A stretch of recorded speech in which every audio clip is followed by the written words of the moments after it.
ఈరోజు మరి దేవుని వాక్యముగా చదవండి ఒకసారి. యోహాను సువార్త 13వ అధ్యాయము 34వ వచనం. యోహాను సువార్త 13:34. ఒకరినొకడు ప్రేమించవలనని కొత్త ఆజ్ఞ ఇచ్చుచున్నాను, నేను మిమ్మును ప్రేమించున్నట్లే మీరును ఒకరినొకరు ప్రేమింపవలెను. చాలమ్మా. యేసు ప్రభుని ప్రేమించే మనం, యేసు ప్రభు చెప్తున్న మాట ఏమిటంటే, మీరు కూడా ఒకరినొకరు ప్రేమించాలి. హల్లెలూయా. పక్కన వాళ్ళని చూసి యేసయ్య నిన్ను ప్రేమిస్తున్నాడు అని చెప్పండి. హల్లెలూయా. చెప్పండి ఒకసారి పక్కన వాళ్ళకి, యేసయ్య నిన్ను ప్రేమిస్తున్నాడు. చెప్పారా?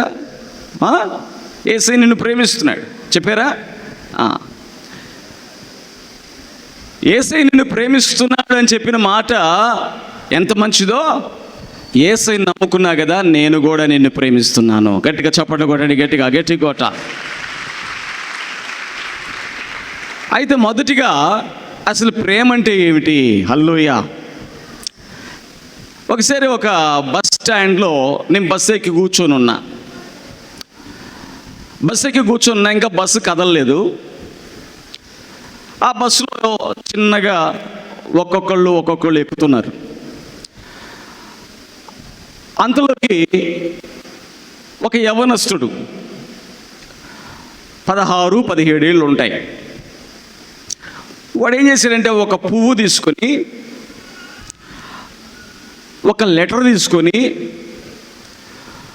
ముందు సీట్లో ఉన్నటువంటి ఒక యవ్వన బిడ్డ దగ్గరికి వచ్చి, నేను నిన్ను ప్రేమిస్తున్నాను అన్నాడు. ఏమన్నాడు చెప్పండి? నేను నిన్ను ప్రేమిస్తున్నాను అన్నాడు. అన్న తర్వాత ఏమంటున్నాడు? నువ్వు నన్ను ప్రేమించు అంటున్నాడు. ఏమంటున్నాడు చెప్పండి? ప్రేమించకపోతే చాకు చూపించాడు. ప్రేమించకపోతే ఆ అమ్మాయి ఏంటంటే, నాకు ఇట్లాంటివన్నీ నాకు సంబంధం లేదు, అమ్మో ఇలాంటివన్నీ నాదే అని పాపం అమ్మాయి ఏం చేస్తుందంటే వద్దంటుంది. వాడు ఏం చేశాడు? వెంటనే చాకు చూపిస్తున్నాడు. ఏమని? బెదిరిస్తున్నాడు. ఏమని? నువ్వు నన్ను ప్రేమించకపోతే కోసేస్తా. ఈ రోజుల్లో ప్రేమలు ఎట్లున్నాయంట? ఈ ప్రేమ, ఇది ప్రేమనా? ప్రేమ అంటే అర్థం కాకుండా పోయింటే, దేవుడి ప్రేమని కలుషితం చేయడానికి, దేవుడి ప్రేమను తెలుసుకోనీయకుండా చేయడానికి ప్రేమ అనే పదం వింటేనే ఇది బూతు. ప్రేమ అనే పదం వింటే ఏమంటున్నారు? అమ్మో వాళ్ళు ప్రేమించుకుంటున్నారా, అదో ఎంత తప్పు చేస్తున్నారు వాళ్ళు అంటే. దేవుడి ప్రేమ అనే పదం ఎంత పవిత్రమైనది, ఎంత పవిత్రమైన మాటని ఈ రోజుల్లో కొంతమంది యవ్వనస్తులు, లేకపోతే కొంతమంది అజ్ఞానముగా ఉండేవారు, వారి యొక్క మోహపు చేష్టలకి, వారి యొక్క కామపు కోరికలకి ప్రేమ అని పేరు పెట్టుకున్నారు. ఎంత విచారం! వాడు ఏం చేశాడంటే కత్తి తీసుకొచ్చాడు. ఇక ఆ బస్సులో ఉన్న వాళ్ళందరూ, ఏంట్రా నువ్వు చేసే పని అని గట్టిగా వారిస్తే వాడు పారిపోయాడు. ఈ రోజుల్లో చూడండి దేవుని బిడ్డలారా, వీటిని ప్రేమ అంటారా? గుర్తుపెట్టుకోండి, వీటిని ప్రేమ అనరు. దీన్ని ఏమంటారంటే మోహము అంటారు. ఏమంటారు చెప్పండి? యేసుప్రభు చెప్పాడు, ఒక స్త్రీని మోహపు చూపుతో చూచి ప్రతివాడు అప్పుడే వాడు వ్యభిచారి అన్నాడు. అంటే ఇప్పుడు ఎవడు వాడు? పువ్వు పట్టుకొచ్చినాడు ఎవడు? గుర్తుపెట్టుకోండి, ప్రేమతో రాలా, వ్యభిచార మనసుతో వచ్చాడు. ఒకవేళ కానీ ఆ అమ్మాయి కానీ సరే నేను ప్రేమిస్తున్నాను అందనుకోండి, ఉదాహరణకి అందనుకోండి, ఏమంటాడు పక్క రోజు? ఈరోజు సాయంత్రం మనం సినిమాకి వెళ్దాం అంటాడు. రేపు పార్కుకి వెళ్దాం అంటాడు. ఎల్లుండు ఆ అమ్మాయికి గర్భమో ఏదో వస్తే నాకు నీకే సంబంధం లేదంటాడు. అంటే ఏం చేయడానికి రా? నువ్వు ప్రేమించిందని, నువ్వు ప్రేమ అనే మాట చెప్పింది ఏం చేయడానికి? వ్యభిచార మనసులో పెట్టుకొని, ప్రేమ అనేటువంటి ఒక గుడ్డని మీద వేసుకొని, పైకి వేషాన్ని వేసుకొని వచ్చి ఒక ఆడబిడ్డ యొక్క జీవితాన్ని పాడు చేసేసావు. బైబిల్ గ్రంథంలో నా యేసయ్య చెప్పాడు, ఒకడు మోహపు చూపుతో చూచు ప్రతివాడు అప్పుడే అతడు వ్యభిచారం చేసిన వాడగను. నువ్వు నిజంగా ప్రేమిస్తే, యేసు ప్రభు ఏమంటున్నాడు, నువ్వు ప్రేమిస్తే ఏం చేయాలంట, నీవు త్యాగము చేయాలా. గట్టిగా చెప్పండి, కొట్టండి, గట్టిగా చెప్పాలా గట్టిగా. You have to sacrifice your life. నువ్వు నిజంగా ఒక అమ్మాయిని ప్రేమిస్తున్నావా, నువ్వేం చేయబడాలి, ఈ అమ్మాయిని నేను ప్రేమిస్తున్నాను, ఈ అమ్మాయిని నేను పెళ్లి చేసుకోవాలనుకున్నాను, కాబట్టి నేనేం చేయాలి, ఉద్యోగం సంపాదించాలి. హల్లెలూయా. ఏం చేయాలి, పెళ్లి చేసుకోవాలనుకుంటున్నావు కదా, ఏం చేయాలి, అమ్మాయిని పెళ్లి చేసుకుంటే అమ్మాయిని పోషించాలి కదా, ఉద్యోగం సంపాదించుకోవాలి. ఉద్యోగం సంపాదించుకోవాలంటే ఏం చేయాలి, బాగా చదువుకోవాలి. చదువుకొని ఉద్యోగం సంపాదించుకొని మంచి జీతం తెచ్చుకొని, ఇదిగో వెళ్ళి రూపాయి కట్నం నాకు అవసరంలా, మీ అమ్మాయిని ఇస్తే నేను పెళ్లి చేసుకుంటానంటే ఏ తల్లిదండ్రులు ఎవరండి చెప్పండి. గట్టిగా చప్పట్లు కొట్టండి, గట్టిగా చప్పట్లు కొట్టాలా. అంటే నువ్వు త్యాగం చేయకుండా, నీ జీవితంలో నువ్వు కృషి చేయకుండా, నువ్వు క్రియ చేయకుండా ఎట్ట పడితే అట్ట ఈ లోకములో ఇప్పుడు ఎట్ట తిరుగుతున్నారు.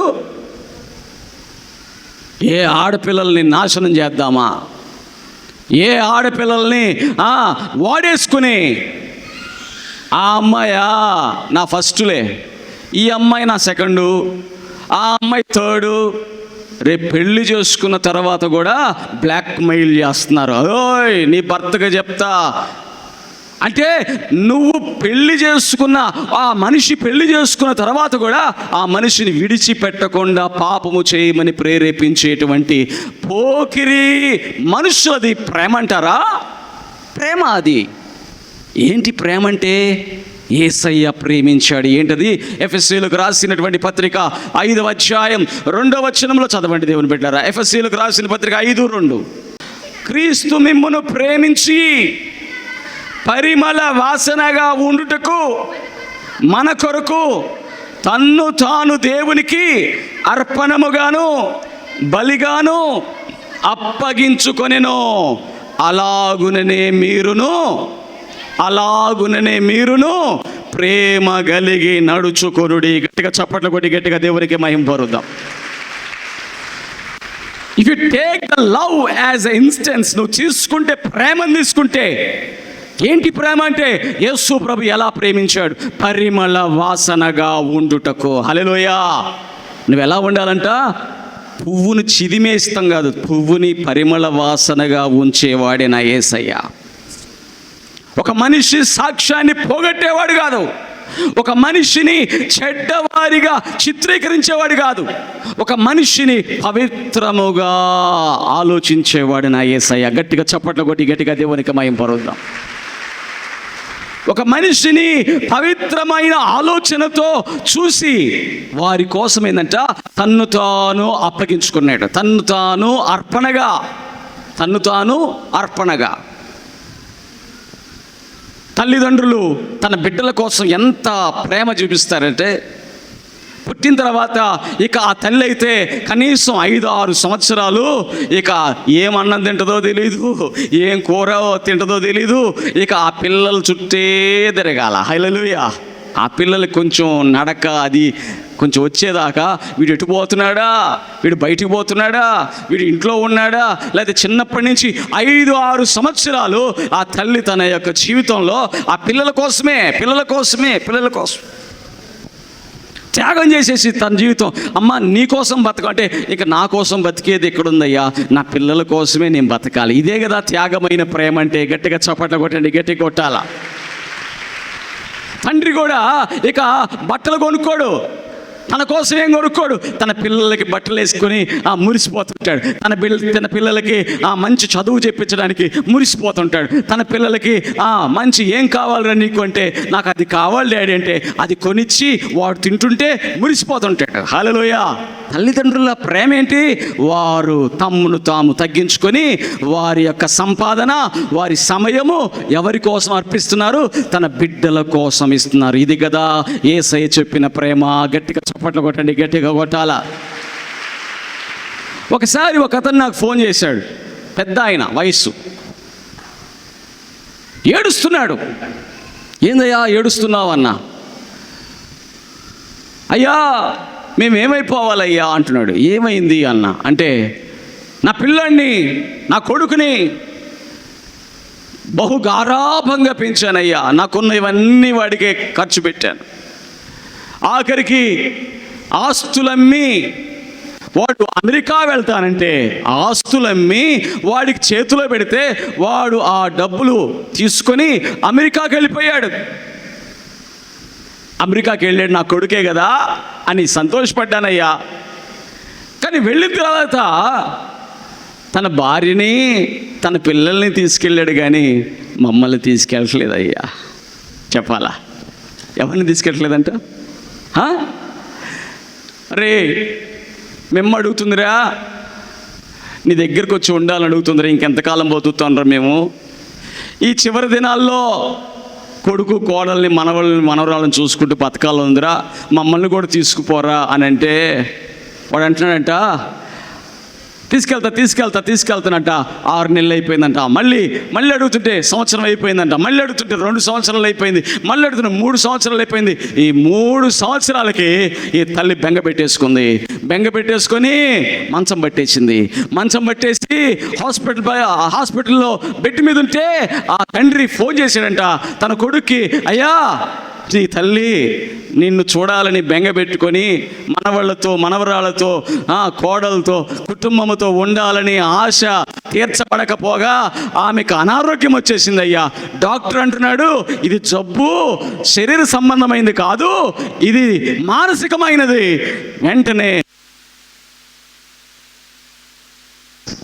వెంటనే ఈమె కొడుకుని పిలిపించండి, ఈమె మనవరాల్ని పిలిపించండి అంటే ఫోన్ చేశాడంట.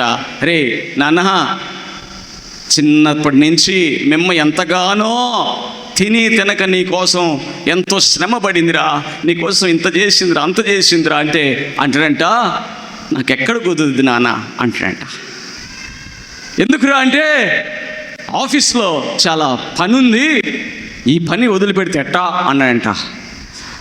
అమ్మ అనుకోలేదే అలాగా చిన్నప్పుడు, నాన్న అనుకోలేదే అలా చిన్నప్పుడు. అవసాన దశలో ఉంటే, కష్ట సమయాల్లో ఉంటే, వేదనల్లో ఉంటే ఇప్పుడు ఏమంటున్నాడు కొడుకు, నేను ఎక్కడొచ్చేది అంటాడంట. దేవుని బిడ్డ, చివరి దశలో ఉన్నప్పుడు ఆ తల్లిదండ్రుల మీద నీ ప్రేమ కూడా ఎలా ఉండాలంటే అర్పించే ప్రేమగా ఉండాలి. ఎలాగైతే తల్లిదండ్రులు నీ కోసం అర్పించారో నీ ప్రేమను కూడా సమయానికి, ఏ సమయమైనా పర్లా, నా తల్లిదండ్రుల కంటే నాకు ఈ ఉద్యోగం ముఖ్యం కాదు అనుకున్నవాడే నిజమైన ప్రేమ కలిగిన వాడు. గట్టిగా చప్పట కొట్టండి, గట్టిగా కొట్టాలా. ఒకవేళ నీకు డబ్బు ప్రధానమా, డబ్బు అనేది ఈరోజు ఉంటుంది, రేపు పోతుంది. కానీ అమ్మ, నాన్న, అరే నేను చివరి దశలో వారిని చూసుకోలేకపోయానే. కళ్ళుకి ఇప్పుడు ఎలాగున్నాయంటే అందరికి, మనుషులకి డబ్బు డబ్బు డబ్బు అంటాడంట. నేను డబ్బులు పంపిస్తాను, వైద్యం చేయించు. కానీ అక్కడ రోగం ఏంది? వైద్యానికి డబ్బులు కాదయ్యా, వైద్యానికి ఇప్పుడు మీరు రావాలా. చచ్చిపోయిందంట ఆ తల్లి చచ్చిపోతే అంటాడంట, ఇక చచ్చిపోయింది కదా, నేను వచ్చి ఏం చేస్తాను? ఏమంటాడంట, నేను వచ్చి నువ్వే అదేదో చేసి వీడియో తీసి పంపించు. ఇప్పుడు అంతా వీడియోల్లోనే చూసుకోవాలా, వీడియోల్లోనే అన్నీ. ప్రేమలంతా ఇప్పుడు ఎట్టయిపోయినాయి, వీడియో తీసి పంపిస్తే అంట అమెరికాలో నుంచి వీడియోలో చూసి ఏడుస్తాడంట. ఆ తల్లి యొక్క భౌతిక కాయం మీద, లేకపోతే తల్లి యొక్క శవం మీద అలా పట్టుకొని బాధపడి ముద్దు పెట్టి, లేకపోతే ఆ వస్త్రము కప్పి చక్కగా ఆ యొక్క కార్యక్రమాన్ని చేయాల్సిన కొడుకు అంటాడు, వీడియో తీసి పంపించు అంటాడు. ఇప్పుడు చెప్పండి దేవుని బిడ్డారా, దేవుడు చెప్పిన ప్రేమకి ఇప్పుడు ఉన్నటువంటి స్వార్థపరుల ఆలోచనలకి ఎంత తేడా ఉంది.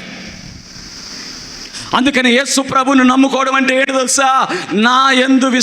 నా యందు ప్రేమ చూపించిన వారికి నేను ప్రేమించడం మర్చిపోను. గట్టిగా చప్పట్లు కొట్టండి, గట్టిగా కొట్టాల. ఇక్కడికి వచ్చినటువంటి వారు, మీరు నా యందు చూపిస్తున్న ప్రేమను బట్టి నేను మీ కొరకు ప్రార్థన చేయకుండా ఉండను. హల్లెలూయా. నా పని ఏంటంటే ప్రార్థన చేయటం. హల్లెలూయా. ప్రార్థన చేసే పనిలో నేను ఎక్కడ కూడా విసుక్కోకుండా నాకు సహాయం చేయి ప్రభువా అని అడుగుతా. దేవునికి స్తోత్రం, హల్లెలూయా. ఉదయం నుంచి ఫోన్లు వస్తూనే ఉన్నాయి ఉదయం నుంచి. అయినా కూడా ప్రతి ఫోన్లో కూడా అనుకుంటా, అబ్బా ఇక నా వల్ల కావట్లేదు ప్రభు అంటే, ప్రభు అంటున్నాడు ప్రేమించు అంటున్నాడు. హల్లెలూయా. ఏం చేయాలంట? ప్రేమించు. అంటే నీ ప్రేమను దేవుడు చూస్తున్నాడు. త్యాగపూరితమైన ప్రేమను దేవుడు చూస్తున్నాడు. నీ జీవితంలో నీ తల్లిదండ్రులు అంత త్యాగం చేస్తే, కుమారుడిగా పిల్లవాడిగా నీవు త్యాగము చేసే సమయం వచ్చినప్పుడు చేయవలసిందే. గట్టిగా చప్పట్లు కొట్టండి, గట్టిగా దేవునికి స్తోత్రములు కలుగునుగా. ఫిలిప్పీలకు రాసినటువంటి పత్రిక చూడండి, 2వ అధ్యాయం 4వ వచనం. ఫిలిప్పీలకు రాసిన పత్రిక 2:4. మీలో ప్రతివాడు తన సొంత కార్యములు మాత్రమే కాక ఇతరుల కార్యములను కూడా చూడవలెను. ఇతరుల కార్యములను కూడా చూడవలెను. నేను అంటాను, అయ్యా పక్కింటోడి సంగతి తర్వాత, ఎదురుంటోడి సంగతి తర్వాత, రోడ్డు మీద పోయేవాడి సంగతి తర్వాత. నీకు అంత ప్రేమ ఉంటే మంచిదే, కానీ తల్లిదండ్రుల విషయంలో హల్లెలూయా వాళ్ళ కార్యాలు చూడాల్సిన బాధ్యత నీదే. గట్టిగా చప్పట కొట్టండి, గట్టిగా కొట్టాలి. హల్లెలూయా. కాబట్టి దేవుని బిడ్డలారా, త్యాగపూరితమైన ప్రేమ అర్పణ ఎప్పుడైతే నువ్వు చేస్తావో, నువ్వు ప్రేమిస్తావో, నువ్వు నడుచుకుంటావో, దేవుడి సన్నిధి నీకు తోడుగా ఉంటుంది. ఆమేన్, హల్లెలూయా. దేవుడు తోడుగా ఉంటాడు. యేసు ప్రభు ఎందుకు చెప్పాడు ఈ మాట? నేను మిమ్మల్ని ప్రేమించులాగున మీరు కూడా ఒకరినొకడు ప్రేమించని ఎందుకు చెప్పాడు? ఎప్పుడైతే ఆయన ప్రేమతో నువ్వు కానీ ప్రేమిస్తుంటావో, ఆయన నివాసము నీతో కూడా ఉంటుంది. గట్టిగా చప్పట కొట్టండి, గట్టిగా దేవునికి స్తోత్రం, గట్టిగా కొట్టాల. ఆయన నివాసము నీతో కూడా ఉంటుంది. ఆయన నీతో కూడా వచ్చి నివాసము చేస్తాడు. దేవుని బిడ్డలారా, ఈ విషయము ఎవరు చెప్పగలరు? ఈ విషయం ఎవరు చెప్పగలరు? దేవుని బిడ్డలారా, దేవుడే వచ్చి నివాసము చేస్తే వారి జీవితంలో ఎలా ఉంటుంది? దేవుడే వచ్చి వారితో కూడా ఉంటే వారి జీవితం ఎలా ఉంటుంది? యేసు ప్రభు అంటున్నాడు, ఇదిగో నా తండ్రియు నేనును వచ్చి వారితో కూడా నివాసము చేస్తాము. హల్లెలూయా. అయితే దేవుడు ప్రేమించమంటాడు, నేను ప్రేమిస్తున్నాను. ప్రభువా నీకు స్తోత్రము నాయనా, నేను ప్రేమిస్తున్నానయ్యా, కానీ వాళ్ళు నన్ను ద్వేషిస్తున్నారయ్యా. నేను ప్రేమిద్దామనుకుంటున్నానయ్యా, కానీ వాళ్ళు నన్ను చెప్పాలా ద్వేషిస్తున్నారయ్యా. హల్లెలూయా. నువ్వు ప్రేమిద్దాం అనుకుంటావు, అవి వందనాలు అంటావు, చాలే నీ వందనాలు అంటున్నారయ్యా. అన్నం తింటారా అంటే తినకుండా వస్తావా అంటున్నారయ్యా. నీళ్లు తాగుతావా అని అంటే చెవలే బోడి నీళ్ళు అంటున్నారయ్యా. ఏందయ్యా ఇది? నువ్వేం ప్రేమించమన్నావు, నేనేమో అన్ని ప్రేమిద్దామని నేను తగ్గించుకుంటానయ్యా. నేను తగ్గించుకొని వాళ్ళకి పరామర్శిస్తున్నాను, వారి కార్యాలేదో నేను ఆలోచిస్తున్నాను, కానీ వాళ్ళు నన్ను ఏం చేస్తున్నారు? రివర్స్లో. చెప్పండి, లేరా ఇప్పుడు అటెంట్ వాళ్ళు? పాపం కోడళ్ళు వచ్చి ఇక్కడ వాక్యం విని ఇంటికి వెళ్ళంగానే అత్తగారు కనపడంగానే, అత్త బాగున్నా అత్త అంటే, ఏంది కొత్తగా, చాలే పోయి అడవా. సరే దేవుడు చెప్పాడు కదా ఓర్చుకోమన్నాడు. మళ్ళీ ఓర్చుకొని, అత్త ఏం కూర వండమంటావు అంటే, ఏం కూర వండుతావు? లోపల ఉన్నాయి వండు. మళ్ళీ అడగాలట. ఒకవేళ అడగకుండా వండితే అడగకుండా వండుతావా? ఇట్లాంటి వాళ్ళు ఉన్నారు కదా, ఇట్లాంటి వాళ్ళు ఉన్నారు కదా పాస్టర్ గారు. ఏంటి మా పరిస్థితి? మేము ఏది మాట్లాడినా దాన్ని ద్వేషిస్తున్నారు, దూషిస్తున్నారు. చెప్పాలా? ద్వేషిస్తున్నారు, దూషిస్తున్నారు. ఉన్నారా లేదా చెప్పండి. నేను అన్న మాట కరెక్టేనా? ఉన్నారా? ఉంటే గట్టిగా చెప్పండి, ఉన్నారు అని చెప్పండి. లేరేమో, చాలామంది లేరని కాముగా ఉన్నారు. ఉన్నారా? నువ్వు ప్రేమిస్తుంటే ఆ ప్రేమని ఎగతాళి చేసేవాళ్ళు. నువ్వు ప్రేమిస్తుంటే ఆ ప్రేమని బాబా చాలే, నువ్వు చీర తీసుకెళ్ళి పెట్టాడు, తెచ్చేవాళ్ళే చీర ఆడుకునే వాళ్ళకి పెట్టినట్టు. ఇదేంది ప్రేమగా చీర తీస్తే ఈ మాట అన్నారు ఏంది? అట్ట ఉన్నారా లేదా? నీ ప్రేమని ఎగతాళి చేసేవారు, నీ ప్రేమని చిన్న చూపు చూసేవాళ్ళు, నీ ప్రేమని చాలేపా అనేవాళ్ళు. దేవుని వాక్యం ఎంత గొప్పదంటే అట్లాంటి వాళ్ళని గురించి దేవుడు ఒక మాట రాశాడు. చూడండి, యోహాను సువార్త 3వ అధ్యాయం. యోహాను సువార్త 3వ అధ్యాయం 19వ వచనం చదవండి అమ్మా. 19 యోహాను సువార్త 3:19. ఆ తీర్పు ఇదే, వెలుగు లోకములోనికి వచ్చెను గాని తమ క్రియలు చెడ్డవైనందున మనుష్యులు వెలుగును ప్రేమింపక చీకటినే ప్రేమించిరి. ఏం చదివారండి? యేసుప్రభు చెప్తున్నాడు, వెలుగు లోకములోకి వచ్చిందంట, తమ క్రియలు చెడ్డవైనందున. తమ క్రియలు చెప్పండి, తమ క్రియలు, వారి క్రియలు చెడిపోయిన అవి అయ్యుండడం వల్ల నువ్వు మంచిగా ప్రేమిస్తున్నా, నువ్వు వెలుగు కలిగిన వ్యక్తిగా ఉన్నా, నువ్వు మంచితనము కలిగి ఉన్నా, నువ్వు వెలుగు ఫలమును ఫలిస్తున్నా, వాళ్ళు ఏమంటారంట? చీకటినే ప్రేమిస్తారు కానీ వెలుగు దగ్గరికి రారంట. హల్లెలూయా. అరే, నా కోడలు ఇంత మంచి ప్రేమగా మాట్లాడిందే అని నేను కూడా ప్రేమగా మాట్లాడదాం అనుకోరంట. వారి క్రియలు చెప్పండి, వారి క్రియలు చెడ్డవైనందున, వారి క్రియలు చెడ్డవైనందున వారు వెలుగులోకి రారు.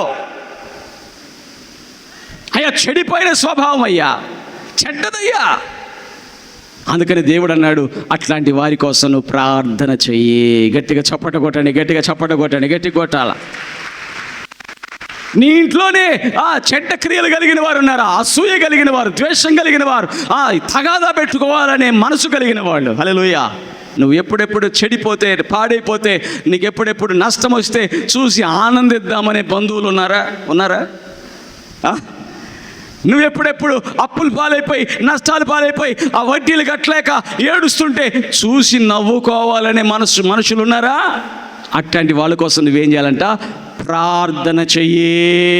హల్లెలూయా. ఏం చేయాలి? నువ్వు ప్రేమించడం అంటే ఏంటి తెలుసా?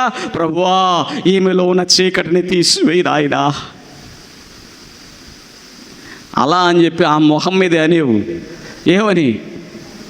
ప్రభువా, ఈమె చీకటిని తీసేయి అనేవు. నేను చీకటి అయితే నువ్వు కూడా చీకటే అని చెప్పి మళ్ళీ తగాద పెట్టుకుంటుంది. ఎప్పుడు చేయాలి? రహస్యంగా చెయ్యి. హల్లెలూయా. తండ్రికి వినపడేటట్టు చెయ్యి. అప్పుడు తండ్రి అయిన దేవుని వెలుగు నీ అత్తలోను, లేక నీ కోడల్లోను, లేక నీ మామలోను, నీకు ఎవరైతే వ్యతిరేకంగా ఉన్నారో వారిని తాకుతుంది. గట్టిగా చప్పట కొట్టండి, గట్టిగా దేవునికి స్తోత్రం. అపొస్తలుడైన పౌలు ప్రభువు నమ్ముకోక మునుపు అతడు సౌలు అని పేరు అతనికి.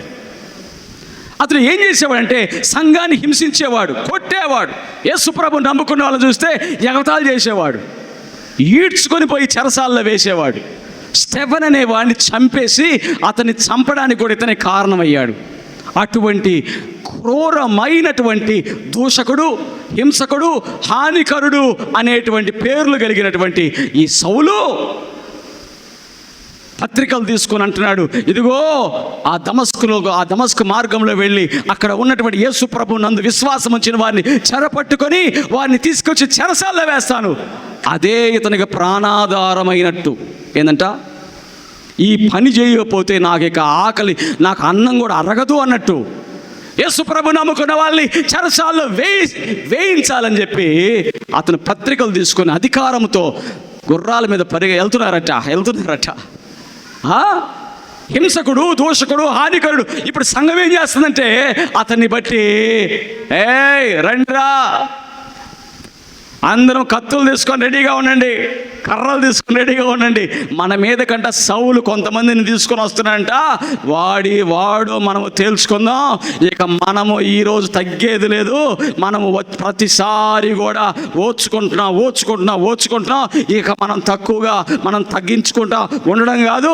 ఇక మనం ఖచ్చితంగా పోరాడదాము, వాడిని పారద్రోలుదాం, కత్తులతో కొడదాం, లేదా గుదియలతో కొడదాం అని చెప్పి అంటే, దేవుని బిడ్డలారా, దేవుడేమనేవాడు? మీరే అన్నీ చేస్తే ఇక నాకు మీరు అవకాశం ఇచ్చింది ఎక్కడ? హల్లెలూయా. కానీ సంఘం ఏం చేసిందంట? యేసు ప్రభు నమ్ముకున్న వారు ఏం చేశారంట? ప్రార్థన చేస్తున్నారంట. గట్టిగా చప్పట్టండి, గట్టిగా కొట్టాల. ప్రార్థన. నేను ఆమెను ప్రేమిస్తున్నానంటే ఆమె యొక్క చెడు క్రియలను బట్టి నేను వారి కోసం ప్రార్థన చేయాలి. హల్లెలూయా. నా ఇంటి వారు నశించిపోవడం నాకు ఇష్టం లేదు. వారిలో ఒకవేళ దెయ్యపు క్రియలు ఉన్నాయా, వారి కోసం నేను ప్రార్థన చేయాలి. ఎందుకంటే నా యేసయ్య నన్ను ప్రేమిస్తున్నాడు, నా యేసయ్య నివాసం నాతో ఉంది. ఎప్పుడైతే సౌలు గురించి ప్రార్థన చేశారో సంఘము, ఏమొచ్చిందంట? సౌలు మీదకి దేవుని వెలుగు వచ్చిందంట. గట్టిగా చప్పట కొట్టండి, గట్టి కొట్ట. వెలుగు. ఆ వెలుగు రాగానే ఆ వెలుగును చూడలేక కింద ఠామని పడిపోయాడు. ఆ వెలుగులో నుండి ఒక స్వరం వినపడుతుంది. వెంటనే అతని హృదయాన్ని దేవుడు మార్చేశాడు. మార్చేసిన తర్వాత చూస్తే అతని కన్నులంట గుడ్డితనము కలిగి ఉన్నాయంట. బాబు సౌలు, అంతకుముందు నువ్వు చూసినటువంటి చూపు వేరు, ఇప్పుడు నువ్వు చూడాల్సిన చూపు వేరు. హల్లెలూయా. అంతకుముందు మతం కోసం పరిగెత్తావు, ఇప్పుడు నువ్వు మారు మనస్సు పొందాలి, పరలోకానికి సిద్ధపడాలి. గట్టిగా చప్పట కొట్టండి, గట్టిగా దేవునికి స్తోత్రం. కాబట్టి క్షమించలేకుండా నువ్వు ప్రేమించలేవు. హల్లెలూయా. నేను తిట్టేవారిని ఏం చేయకుండా ప్రేమించలేవు, క్షమించకుండా. వా, కష్టంగా ఉంది. చాలా చెడ్డ మాటలు తిట్టారు. ఒకళ్ళైతే కూర్చొని ఏడుస్తూ ఉంటారు లోపల. అనకూడని మాటలని అన్నారండి. అసలు మా అమ్మని అన్నారండి, మా నాన్న అన్నారండి, మా ఇంటి వారిని అన్నారండి. దేవుని బిడ్డలారా, అపకారము చేసిన వారి అపకారాన్ని నువ్వు కానీ గుర్తు చేసుకుంటే వారి కోసం నువ్వు ప్రార్థన చేయగలవా? చేయలేవు. యేసుప్రభు అందుకని నేర్పించాడేమని, తండ్రి వీరేమి చేయుచున్నారో వీరు ఎరుగరు గనుక వీరిని క్షమించండి అయ్యా. వీరు చీకట్లో ఉన్నారయ్యా, చెడ్డ కార్యాలు చేసే వాళ్ళుగా ఉన్నారయ్యా. నేను దేవుడి కుమారుని తెలుసుకోక వారు కొట్టారయ్యా, నన్ను ఉమ్మివేశారయ్యా, వారు నన్ను పిడిగుద్దులు గుద్దారయ్యా, ఎగతాళి చేశారయ్యా, వారు నా ముఖం మీద ఉమ్మేశారయ్యా, నన్ను 39 కొరడా దెబ్బలతో కొట్టారయ్యా. ఇంత చేశారు కానీ ఇవన్నీ నేను మనసులో పెట్టుకోవట్లేదయ్యా. వారు చేసిన అపకారాన్ని ఏమి మనసులో పెట్టుకోవట్లా. దానికి బదులుగా యేసుప్రభు అంటున్నాడు, తెలియక వారు చేశారు.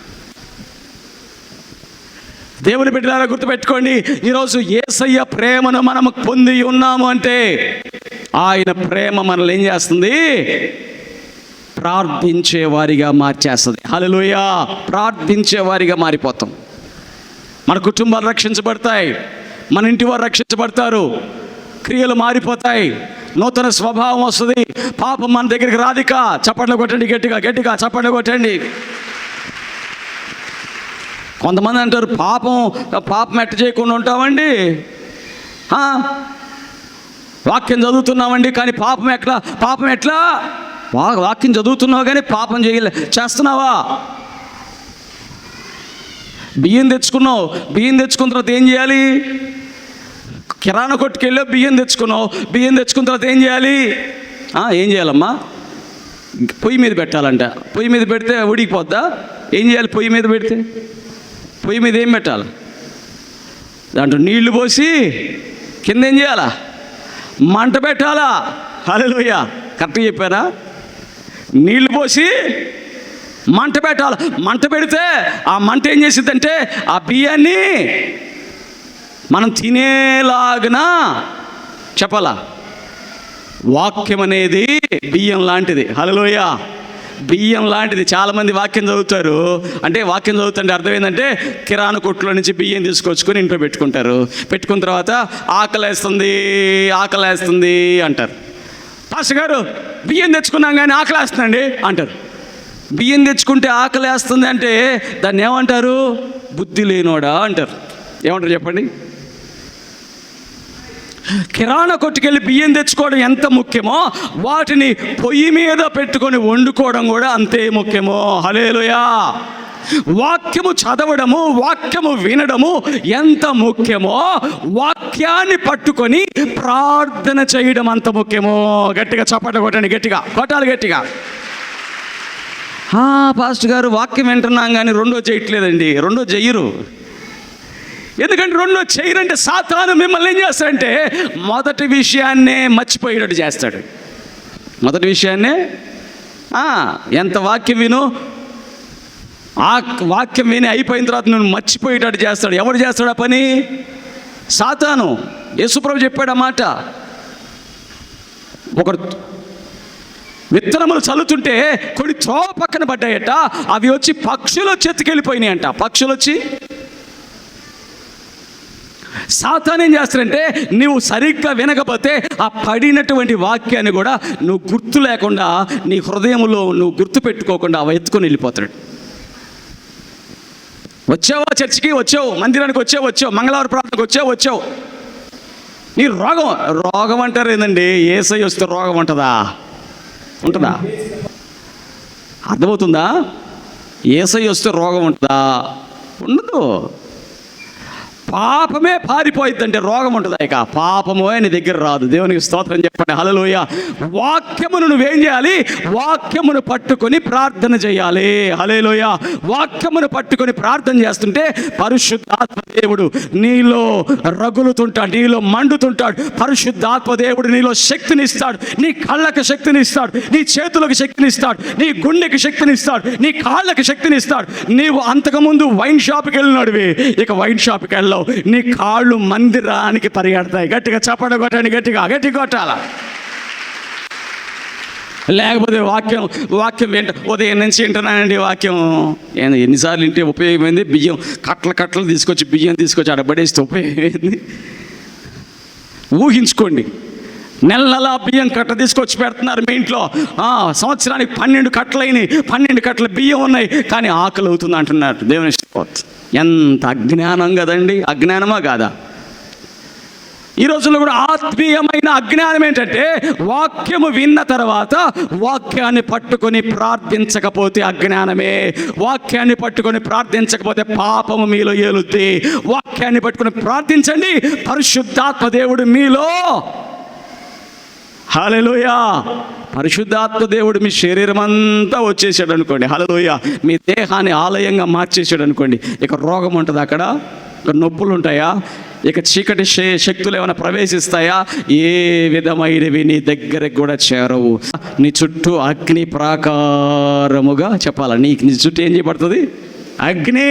పరిశుద్ధాత్మ అగ్ని నీ చుట్టూ ప్రాకారముగా ముట్టుకోలేరు. ఇక దేవునికి స్తోత్రం. ఇక ఏం చేస్తుంటే బయట నుంచి వేయాల్సిందే. వాడు ఏం చేయాలా? లోపలికి రాలేడు. ఎక్కడ? బయట నుంచి. ఏ మనుషుల దగ్గర నుంచో నిందలేయడానికి, అవమానించడానికి చేయాల్సిందే, కానీ నీ దగ్గరకు రాలేడు. గట్టిగా చప్పట కొట్టండి, గట్టి కొట్టాల. యేసు ప్రభు పేతురు చేపలు పడకపోతే ఆ వలలు గడుక్కుంటా ఉంటే యేసు ప్రభు అంటున్నాడు, ఏంటి పేతురు, ఏంటి అంత కష్టం? రాత్రంతా మేము చేపలు పట్టడానికి వల వేసా అయ్యా, ఒక్క చేప రాలేదయ్యా అంటే యేసు ప్రభుని అడగలా. ఏమని? నాకు చేపలు ఈ ప్రభు అడిగాడా పేతురు? అడగలా. కానీ నా యేసయ్య ప్రేమ ఏంది?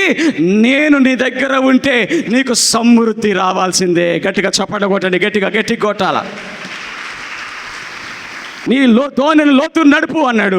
నడిపిన తర్వాత ఈ పక్కన వలై అన్నాడు. వలేస్తే చేపలు వల పిగిలిపోవునంతగా చేపలు పడితే చూసి ఆశ్చర్యపోయాట పేతురు. ఇదెక్కడి సంఘటన, ఇదెక్కడి సంభవం, ఇదెక్కడి గొప్ప కార్యాలు! మేము రాత్రంతా చేపలు పడ్డానికి ఒక చేప పడలా, ఇప్పుడు ఈయన ఇటయ్యి అనగానే చేపలు వల పిగిలిపోవునట. అమ్మో, ఈయన్ని వదిలిపెడితే మంచిది కాదు, ఈయన్ని వదిలిపెట్టను నేను. చెప్పాలా? ఈయన్ని నేను వదిలిపెట్టనయ్యా యేసయ్యని. పేతురు అనుకున్నాడండి, నేను యేసయ్యని ఇంక వదిలిపెట్టను, ఇక దోనొద్దు నాకు, ఇక వలొద్దు నాకు, తీసి అవతల పడేసి యేసయ్య ఎక్కడుంటే ఇతను అక్కడ ఉన్నాడు. గట్టిగా చప్పట్లు కొట్టండి, గట్టి కొట్టాలి గట్టి. ఏంటిది? యేసయ్య ఉంటే సమృద్ధి.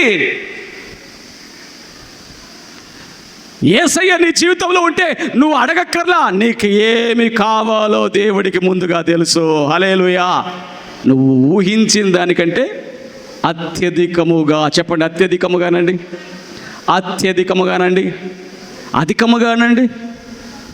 ప్రభువా నాకు 10,000 ఈ 10,000 కాదు 10 లక్షలు ఇస్తా అంటాడు. ఊరికే ఎట్టిస్తాడయ్యా 10 లక్షలు? 10,000 ఎట్రా? నాకు 10,000 రావు. నిన్ను నీవు నమ్ముకోవు, కానీ నిన్ను నిలబెట్టి యేసయ్య గొప్ప కార్యాలు చేయబోతున్నాడు. గట్టిగా చప్పట్లు కొట్టండి, గట్టిగా. ఏం చేస్తాడు తెలీదు. నీకున్న 1/2 ఎకరం కనీసం పండను కూడా పండదు. ఆ 1/2 ఎకరానికి దేవుడు ఏం చేస్తాడంటే అటు పక్కన ఒక రోడ్డు పోయేటట్టు చేస్తాడు. ఏంటో రోడ్డు పోద్ది అంతే. నీ అరెకరానికి 1/2 కోటి రూపాయలు అంటారు. దేవుని స్తోత్రం. అప్పటిదాకా దానికి 20,000 కూడా లేనిది వెంటనే అది అంత ఆశీర్వదించబడిద్ది. హల్లెలూయా. ఏం చేస్తాడో దేవుడు కార్యాలు నాకు తెలియదు, కానీ యేసయ్య నీతో ఉంటే మాత్రం నీకు కార్యాలు జరగక మానవు. గట్టిగా చప్పట కొట్టండి, గట్టిగా దేవునికి స్తోత్రములు కలుగును గాక. కాబట్టి దేవుని బిడ్డరా, అందుకనే అపకారాన్ని మనసులో పెట్టుకొని మనము ఉంటే మనం ఏమైనా మేలు పొందుతామా? ఏం పొందలేము. అందుకని అపకారాన్ని ఎవరైనా మనకు చేస్తున్నారంటే నువ్వు సంతోషపడు, నువ్వు ప్రార్థన చేయడం ప్రారంభించు. దేవుడు అంటున్నాడు కొలస్సీలకు రాసిన పత్రిక 3వ అధ్యాయం 13వ వచనంలో చూస్తే, చదవండి. కొలస్సీలకు రాసిన పత్రిక 3:13 ముగించేస్తా. కొలస్సీలకు రాసిన పత్రిక 3:13.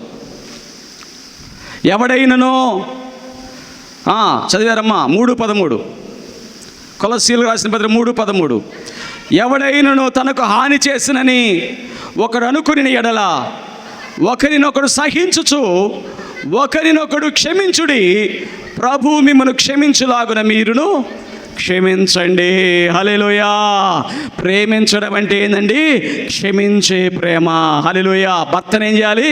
క్షమించాలి. నేను పట్టుబట్టానంటే విడాకులు తీసుకోకుండా ఊరుకునేది లేదా? ఏందో ఆమెకి అంత. కొంతమంది అంతేనండి. 3 రాళ్ళు తన ఇల్లును చెప్పాలా ఓడ వెరుక్కుంటుందట. ఓడ పట్టుబట్టింది. క్షమించమ్మా, నీ భర్తే కదా, క్షమించుకో. ఏదో తప్పు చేశాడు, ఏదో అన్నాడు అనుకో, ఏదో అపరాధం చేశాడు, ఏదో అపకారం చేశాడు, సరేలే నీ భర్తేగా. ఆమె చెయ్యి ఎత్తాడు, సరే మెమ్మెత్తలా చెయ్యి ఎత్తింది, మరి మెమ్మ కూడా విడాకులు ఇచ్చేయి. నువ్వు నా అమ్మవే కాదు అనదు. అమ్మ లేకపోతే నేను అటు బతికేది. అమ్మో, ఈ రోజులో అమ్మ కోణలు ఎక్కువ. ఏ కోణలు? తల్లి కోణలు. అమ్మా ఇప్పుడే బయటికి వెళ్ళాడు అల్లుడు, ఇప్పుడే వచ్చాడమ్మా, ఇప్పుడే అన్నం తిన్నాడమ్మా, ఇప్పుడే స్నానానికి వెళ్ళాడమ్మా. ఎక్కడికి పోయాడు? బయటికి వెళ్ళి వచ్చాడు. ఎక్కడికి వెళ్ళి వచ్చాడు? ప్రతిదీ ఫోన్ చేయటం, అమ్మకి చెప్పి ఏం బతుకుతావు అనుకుంటున్నా? నీ భర్త మీద ప్రేమ ఉంటే నువ్వు క్షమిస్తావు. హల్లెలూయా. భర్త మీద ప్రేమ లేదు నీకు. అందుకని ఇంకా తల్లి కొట్టినప్పుడు తల్లిని విడిచిపెట్టావా? తండ్రి కొట్టినప్పుడు తండ్రిని విడిచిపెట్టావా? భర్త కొడితే ఎందుకు విడిచిపెడతావు? చెప్పాలా? ఎందుకు?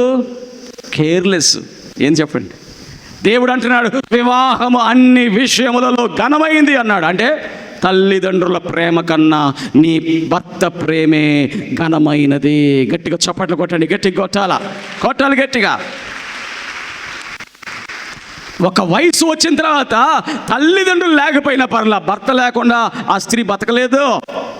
ఆ విషయం అర్థం కాక చాలామంది ఏం చేస్తున్నారు, చిన్న తప్పిదం ఏదైనా జరిగితే దాన్ని హైలైట్ చేసి ఒకప్పటి రోజులు ఇట్టు ఉండేది కాదండి. ఒకప్పటి రోజుల్లో ఎన్ని సమస్యలున్నా గుట్టుగా ఉండేవాళ్ళు. ఇంట్లోనే సమస్యలు ఏదైనా ఉంటే ఉండేవాళ్ళు, బయటకు వస్తే ఆ ఏమి లేనట్టుగా ఉండేవాళ్ళు. అమ్మ అడిగినా ఏం లేదమ్మా మీ అల్లుడు బాగా చూసుకుంటాడు, లోపల కాలుస్తున్నా కూడా ఏంది చెప్పాలా?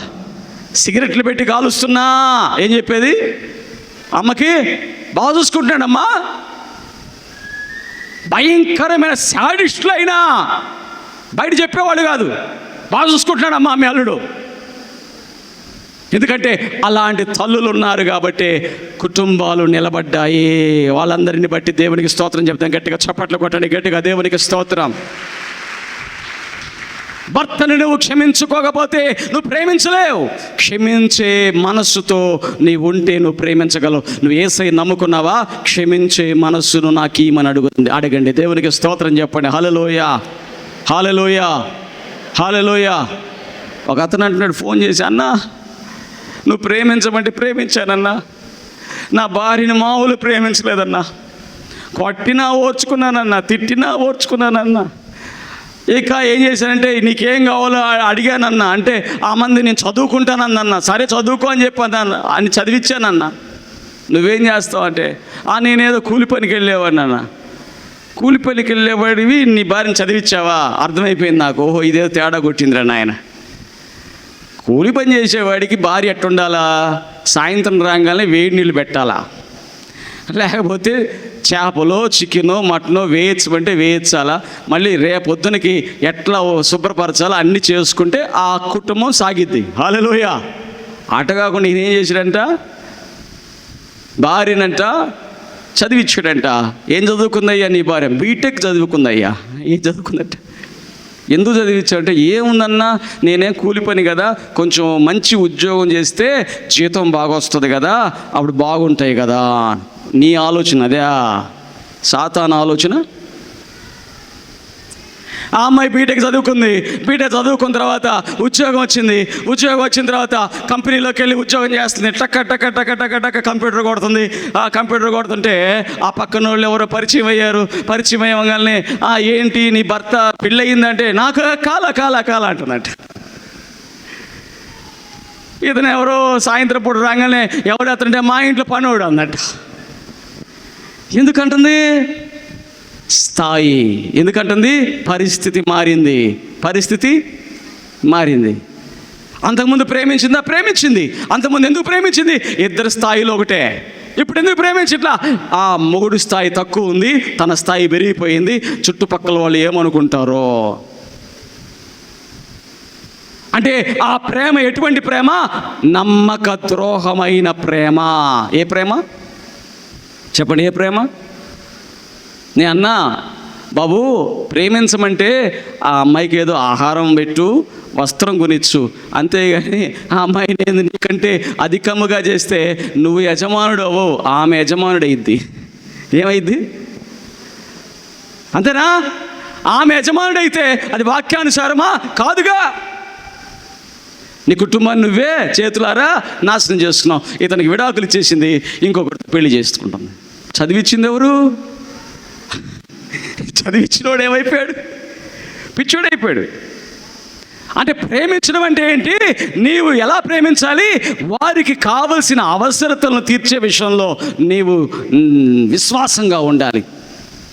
ఎందుకంటే పరిస్థితులు మారిపోతే చెయ్యి విడిచిపెట్టేస్తారు అందరూ. పేతురు యేసు ప్రభు దగ్గర, నేను యేసు ప్రభు దగ్గరే ఉంటాను, అమ్మో యేసు ప్రభు దగ్గర ఎన్ని కార్యాలు ఉన్నాయో అని యేసు ప్రభుని వెంబడిస్తా ఒకరోజు అంటున్నాడు, యేసు ప్రభా ఎవరు నిన్ను విడిచిపెట్టినా నేను నిన్ను విడిచిపెట్టనయ్యా. చెప్పాలా? నేను నిన్ను? యేసు ప్రభు అంటాడు, నువ్వు నన్ను ఎరగనని 3 సార్లు చెప్తావు పేతురు అని అంటే, నేనా ప్రభా, నా ప్రాణం పోయినా చెప్పనయ్యా అన్నాడు. ఆ పరిస్థితి వచ్చింది. ఏ పరిస్థితి?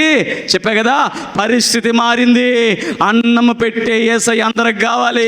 శ్రమలు పడుతున్న యేసయ్య దగ్గర ఒక్కడు కూడా లేడు. గట్టిగా చప్పట్లు కొట్టాడు. గట్టిగా కొట్టాలా? పేతురుని అడుగుతున్నారు, ఓయ్ నువ్వు కూడా యేసు ప్రభుతో ఉన్నవాడు కదండి. లేదు, ఆయనకి నాకు సంబంధం లేదు. ఇందాక నేను చూడు, నీ ఎవరమ్మా బయట వచ్చారంటే, ఆయన మా పనోడు, మాకు సంబంధం లేదు. పరిస్థితి మారిపోయింది. మంచి చేసేంత వరకు నువ్వు మంచోడివే, మావాడి. నీకు కష్టాలు వస్తే, నువ్వు అప్పులు పాలైపోతే, నీ ఇంట్లో గొడవలైతే ఆయన మాకు సంబంధం లేదా. ఎక్కడో ఏలు విడిచినా, ఎక్కడో మేనత్త, తమ్ముడు, కొడుకు, భార్య, కూతురు, చెల్లెలు, కొడుకు, మనకు సంబంధం లేదండి. ఏం ప్రేమలు ఇవి? కానీ గుర్తుపెట్టుకోండి, విశ్వాసపూర్వకమైన ప్రేమ నా యేసయ్య ప్రేమ. గట్టిగా చప్పట కొట్టండి. గట్టిగా కొట్టాల.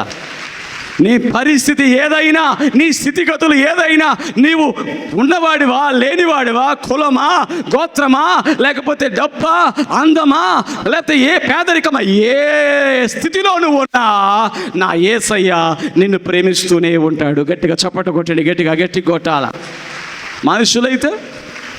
మనుషులైతే స్థితి మారగానే మాటలు మారిపోతాయి, ప్రేమలు మారిపోతాయి. కన్నా యేసయ్య ప్రేమ, ఇప్పుడు చెప్పండి, యేసయ్య ఎలా ప్రేమించమన్నాడు? నేను మిమ్మును ప్రేమించలాగున. అంటే మొదటిది త్యాగపూర్వకమైన ప్రేమ, రెండవది క్షమించే ప్రేమ, మూడవది విశ్వాసపూర్వకమైన ప్రేమ.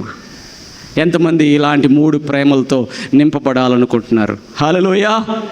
అలాంటి ప్రేమ కలిగిన వారిమిగా మనమందరము ఉందుముగాక. ఆమేన్.